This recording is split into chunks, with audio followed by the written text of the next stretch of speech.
Mix by Santosh Raj. Music by Mohan Yadav.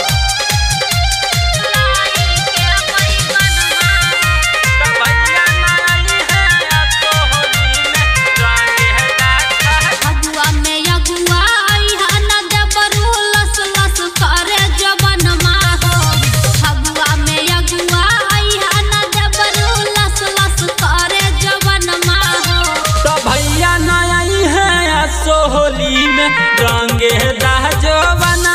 हो तो भैया नई है तो होली में रंगे दाखा जना हो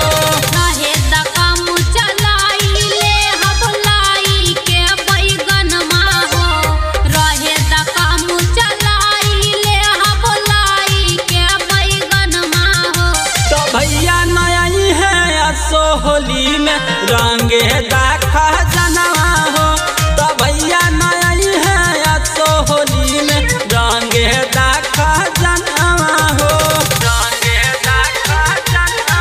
हो तो भैया नई है तो होली में मौजी डाल धीरे धीरे बुझाई न हो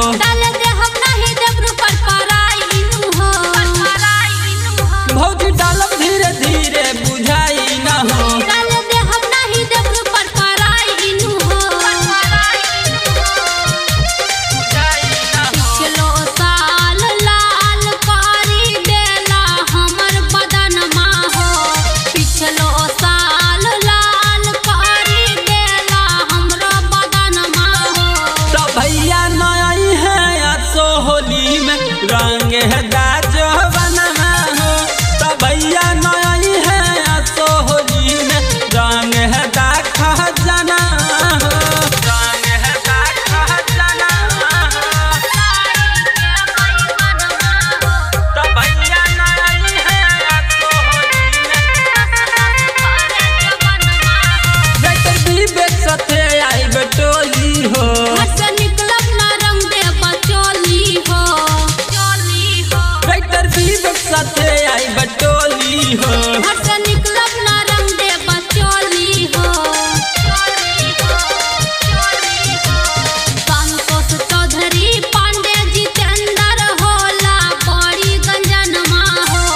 संतोष चौधरी पांडे जितेंद्र होला बड़ी गंजनमा हो तो भैया नई है तो होली में रंगे दाजो बनवा हो तो भैया नई है तो होली में रंगे दाखा जनवा ये बहुत रंगे दा बिना